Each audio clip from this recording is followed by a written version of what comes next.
Hello, good evening everybody. मैंने पिछले videos में नए साल का मुबारकबाद दिया और अब इस वीडियोज़ में मैं आप लोग देने जा रहा हूँ। कहने का मतलब है कि इंटर और मैट्रिक एग्ज़ाम जो है, इंटर एग्ज़ाम मात्र 1 महीना है और मैट्रिक एग्ज़ाम में 1.5 महीना है। Within this period I have to try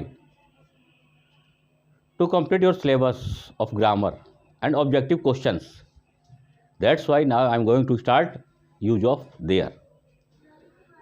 You know very well that आप जानते हैं अच्छी तरह से कि there का मतलब होता है वहाँ, जानते हैं। दूसरी बात कि यह एक लड़का है, मतलब दिस इज़ ए बॉय। यह पानी है, दिस इज़ वाटर। बट जब मैं आपसे कहूँ कि एक लड़का है, एक कलम है, एक गाय है, पानी है, चाय है, दूध है, तो इसका इंग्लिश तो इज वाटर बोलेंगे, इज मिल्क बोलेंगे या वाटर इज बोलेंगे।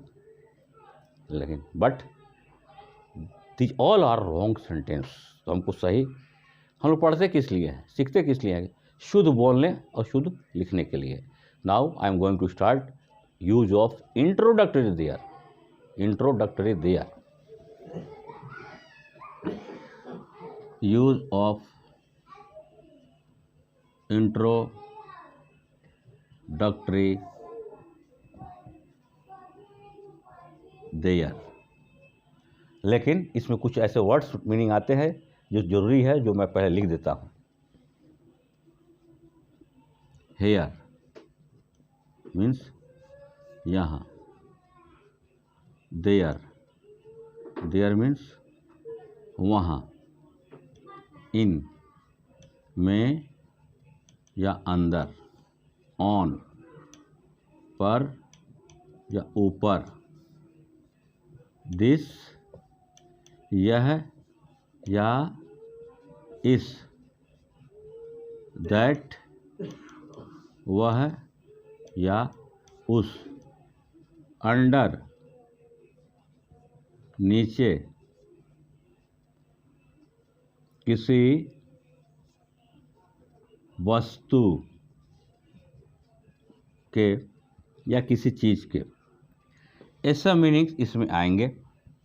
कैसे आएंगे मैं अभी आपको बता रहा हूँ कि यह एक गाय है। 1 to क्लास का बच्चा भी बता देता है कि यह गाय है, means this is a cow, this is a cow. लेकिन जब मैं लिखता हूँ एक गाय है, तो इसके लिए क्या है? इज ए काऊ या ए काऊ इज? क्या ऐसा सेंटेंस हुआ है? Is a cow, A cow is? तो इसके लिए हम किसका यूज करते हैं? इस देयर, जबकि THERE दोनों का स्पेलिंग सेम है। बट दिस देयर मीन्स वहाँ। इस देयर का मतलब क्या है? वहाँ है। तो ऐसे वर्ड्स, ऐसे इंग्लिश में वर्ड्स जो आते हैं, जैसे इट है, देयर है, जो according to rules, according to नियम, structure we have to use, but the meaning of that word is not. लेकिन उस शब्द का मीनिंग नहीं है। तो ऐसे वर्ड को हम कौन सा वर्ड कहते हैं? इंट्रोडक्टरी वर्ड कहते हैं। अगर इसका मीनिंग निकलता तो इंट्रोडक्टरी नहीं हुआ। इंट्रोडक्टरी वर्ड वो होता है जिसका मीनिंग सेंटेंस में नहीं होता, यूज होता है अकॉर्डिंग टू रूल्स के हिसाब से उसका यूज करते हैं, लेकिन मीनिंग नहीं निकलता है। ऐसे वर्ड को कौन सा वर्ड कहते हैं? इंट्रोडक्टरी वर्ड कहते हैं। जो देयर है और इट है, जो अभी देयर दे रहा हूँ, नेक्स्ट वीडियो में देयर चलेगा, 2 पार्ट 3 पार्ट में चलेगा, फिर इट दूंगा उसके बाद, और आपको टेंस पढ़ाऊंगा, वॉइस नरेशन और इंटर और मैट्रिक का जो मॉडल क्वेश्चन है, ऑब्जेक्टिव क्वेश्चन है, वो दूंगा, ताकि आप एग्ज़ाम में अच्छी तरह से एग्ज़ाम दे सके, अच्छे नंबर प्राप्त कर सके। बशर्ते कि इस वीडियोज में आपको बने रहना होगा, लाइक करते, सब्सक्राइब करते रहिए और शेयर करते रहना होगा। तो देखिए, अब हम चलते हैं यूज पर कि एक गाय है, ये इनकम्प्लीट सेंटेंस नहीं है। हिंदी में कंप्लीट और करेक्ट सेंटेंस है, तो इसको हम करेक्ट करने के लिए हम किसका यूज लेते हैं? इंट्रोडक्टरी देयर का यूज करते हैं। तो हम क्या लिखेंगे? देयर इज ए काऊ। तो एक गाय का मीनिंग है का इज, एक का ए, गाय का काऊ। लेकिन देयर का कोई मीनिंग आया? नहीं आया। लेकिन मैं एक आप लोगों को दिखला रहा हूँ, देखिए कि वहाँ एक गाय है। तो एक गाय का इंग्लिश तो हो गया देयर इज ए काऊ, लेकिन अब वहाँ का इंग्लिश, तो वहाँ का इंग्लिश देखिए तो यहाँ पर छुपा हुआ है, क्या छुपा है? देयर। हम इसको लिख देंगे लास्ट में। तो शुरू में भी देयर है और लास्ट में भी देयर है। तो इस देयर का मतलब क्या निकल रहा है? वहाँ। तो ये देयर आपको इंट्रोडक्टरी नहीं हुआ, ये देयर आपको इंट्रोडक्टरी हुआ, क्योंकि इसका मीनिंग नहीं है। ये according to sentence, according to rules you have to use here there, कि नियम के हिसाब से, नियम के अनुसार किसका यूज किया गया? देयर का। लेकिन यहाँ पर ये देयर का मतलब वहाँ कैसे? आगे देखिए, यहाँ पानी है, तो यहाँ को आप हटा दीजिए। This is the first part of the sentence, this is the second part of the sentence. ये सेकेंड सेंटेंस का पहला भाग हुआ, ये दूसरा। तो पानी है का इंग्लिश आप क्या बनाते हैं? अकॉर्डिंग टू दिस रूल्स क्या बनाइएगा? There is water, there is water. कहाँ है? यहाँ है। तो यहाँ का इंग्लिश क्या है देखिए आप? हेयर। तो जिस तरह से मैंने यहाँ देयर का यूज किया, उस तरह से यहाँ पर किसका यूज हुआ? हेयर का। तो ये देयर आपको कौन सा हो गया? इंट्रोडक्टरी, क्योंकि सेंटेंस को करेक्ट सही करने के लिए ये इसका प्रयोग किया गया है। और ऐसे जो वर्ड जो इंग्लिश सेंटेंस में अकॉर्डिंग टू रूल्स हम लोग यूज करते हैं बट इसका मीनिंग नहीं निकलता, ऐसे सेंटेंस को इंट्रोडक्टरी वर्ड, ऐसे वर्ड को इंट्रोडक्टरी वर्ड कहा जाता है। कि आपने देखा वहाँ था, तो आप तो ये कह सकते हैं कि सर इस वहाँ को देख के आपने देयर लगा दिया। नहीं, मैंने वहाँ को बाद में लिखा, जिस तरह कि यहाँ लिखा हुआ है। कैसे? आप देखिए, इस गांव में एक मंदिर है। तो मैं तक एक फर्स्ट पार्ट हो गया और एक मंदिर है, सेकेंड पार्ट होगा, सेकेंड को फर्स्ट बनाइए। और ये आपका चल रहा है अफर्मेटिव सेंटेंस। इस वीडियोज में आपको अफर्मेटिव मिलेंगे, नेक्स्ट वीडियो में आपको negative, interrogative, interrogative, negative and डलूज क्वेश्चन मिलेंगे। तो ये अफर्मेटिव का एक मंदिर है, जिस तरह से आपने बनाया, एक गाय है बनाया आपने, जैसे बनाया आपने पानी है। अब क्या बना रहे? एक मंदिर है। तो क्या होगा?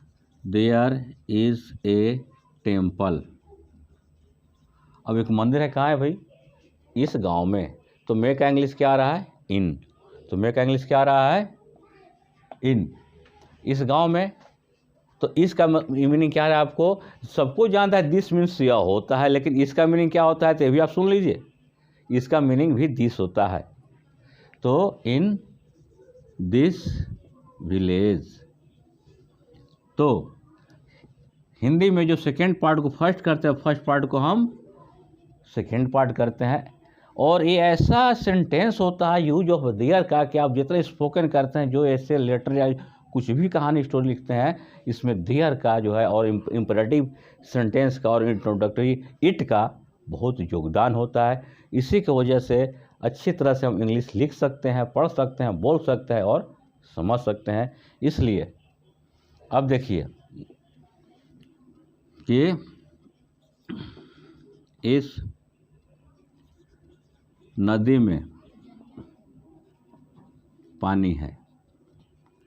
अभी आपने यहाँ सीखा था कि पानी है, देयर इज वाटर। तो ये आपका सेकेंड पार्ट है, इसको पहले आप बना लीजिए। पहले क्या बना लीजिएगा? There is water. फर्स्ट को सेकेंड को फर्स्ट कर लीजिए। और इस नदी में, मैं का तो आप पढ़ ही रहे, इन मीन्स में होता है।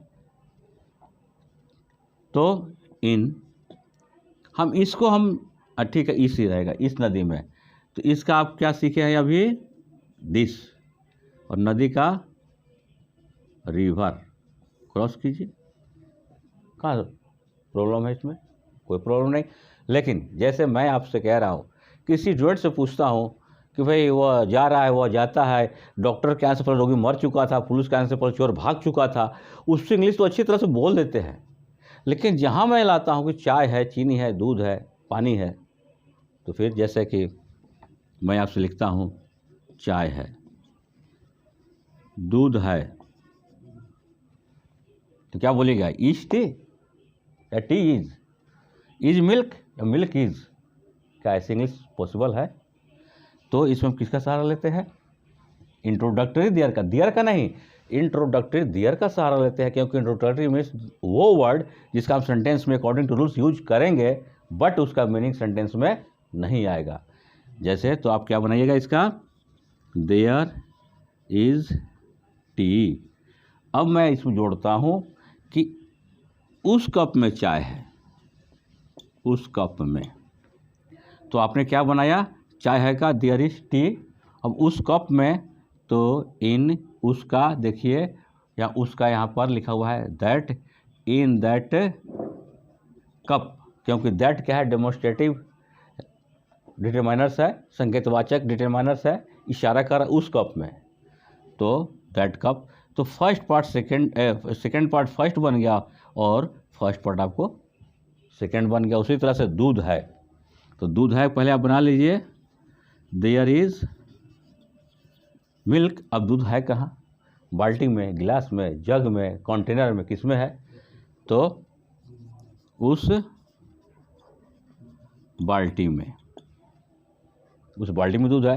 तो दूध है का तो आपने बना लिया, क्या बनाया आपने, देयर इज मिल्क बनाया। अब उस बाल्टी में, तो इन दैट बकेट। तो second part is first part and first part is second part. कहाँ प्रॉब्लम है, कहाँ इसमें कोई दिक्कत है? This is very very easy sentence topics, लेकिन टीचर क्या, टेंस भाई पढ़ लो भाई, इसको हमको सीखना है। मैं अपने घर में हूँ, उस अपने का इंग्लिश, वो अपने घर में है, उस अपने का इंग्लिश। तुम अपने घर में हो, उस अपने का इंग्लिश, वो अपने घर में है, उस अपने का इंग्लिश। सीता अपने घर में है, उस अपने का इंग्लिश। हम लोग अपने घर में है, उस अपने का इंग्लिश। तो सब में अपने अपने आ रहा है, लेकिन सबका इंग्लिश अपना अलग अलग है। मैं अपने कक्षा क्लास में हूँ, I am in my class. तुम अपने क्लास में, you are in your class. वो अपने क्लास में, he is in his class. हम लोग अपने क्लास में, we are in our class. तो भाई ऐसा चेंज क्यों हुआ? तो यह आप इस वीडियो देखते रहिए, मेरे साथ जुड़े रहिए, सब्सक्राइब कीजिए। मैं सब आपको इतना इजी वे में दूंगा आपको कि आपको लगेगा कि वाकई really English is not a difficult subject, English is very very easy subject. और फिर